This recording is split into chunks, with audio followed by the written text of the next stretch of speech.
वालेकुम, कैसे हैं आप सब। उम्मीद करती हूँ आप सब खैरियत से होंगे। अल्लाह का शुक्र है हम लोग भी बिल्कुल ठीक ठाक हैं। आज मैं आप लोगों के साथ शेयर करूँगी चिकन मंदी की रेसिपी, जो कि बहुत इजी रेसिपी है। तो चले आएँ जल्दी से बनाना स्टार्ट करते हैं।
चिकन बिल्कुल रेडी हो चुका है यहाँ पे। अब हम इसमें पानी डालेंगे और चिकन क्यूब्स डाल के तकरीबन 5 मिनट तक हम इसको पकाएंगे और फिर हम चिकन को निकाल लेंगे।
मसाला अच्छे से लगा दिया है। अब हम इसको 20 से 25 मिनट तक बेक करेंगे।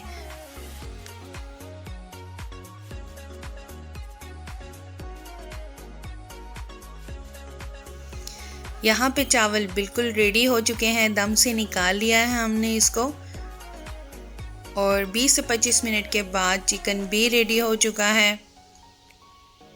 आप लोग देख सकते हैं बिल्कुल ऐसे लग रहा है कि जैसे हमने इसको फ्राई किया है। चले आए मैं आपको इसकी फाइनल लुक दिखाती हूँ।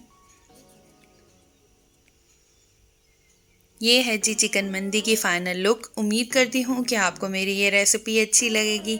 अगर आपको मेरी ये रेसिपी अच्छी लगती है तो प्लीज़ लाइक एंड सब्सक्राइब करना नहीं भूलिएगा। Thank you so much for watching. अल्लाह हाफिज़।